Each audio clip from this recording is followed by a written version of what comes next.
Dhaba style பாயசம் செய்யறதுக்கு ஒரு வானலில் நெய் விட்டு அதில் முந்திரி பருப்பு போட்டு நல்லா வறுத்து எடுத்துக்கலாம்.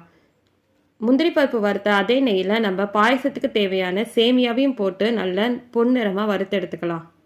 இப்போ பாயசத்துக்கு தேவையான பாலை காய்ச்சிக்கலாம். இல்லை 1/2 லிட்டர் பால் வித் 1/2 டம்ளர் தண்ணி சேர்த்து நான் பாலை காய்ச்சுறேன். பால் நல்லா காஞ்சி வரும்போது இதில் நம்ம 1 டம்ளர் சர்க்கரை சேர்த்துக்கலாம். சர்க்கரை சேர்த்து நல்லா கிண்டி விட்டுக்கோங்க. அதுக்குள்ளே நம்ம பாதாம் முந்திரி ரெண்டுத்தையும் பேஸ்ட்டாக அரைச்சி எடுத்துக்கலாம். அந்த பேஸ்ட்டை நம்ம பாலில் சேர்த்துடலாம். பாலில் சேர்த்து நல்லா கிண்டி விட்டுக்கோங்க. நல்ல பால் நல்லா திக்காகும் போது நம்ம சேமியாவையும் சேர்த்து அதையும் நல்லா போட்டு கிண்டி விட்டுக்கலாம். இது மாதிரி நல்லா பாயசம் நல்லா திக்காகிற வரைக்கும் நல்லா கிண்டி விட்டுட்டே இருக்கணும். இப்போ பாயசம் திக்கானோடனே நம்ம முந்திரி பருப்பை போட்டு நிறுத்திடலாம். இந்த பாயசத்தை நம்ம சூடாகவும் சாப்பிட்லாம். ஆனால் ஃப்ரிட்ஜில் வச்சு சில்லுன்னு சாப்பிட்டோன்னா ரொம்ப நல்லாயிருக்கும். உங்கள்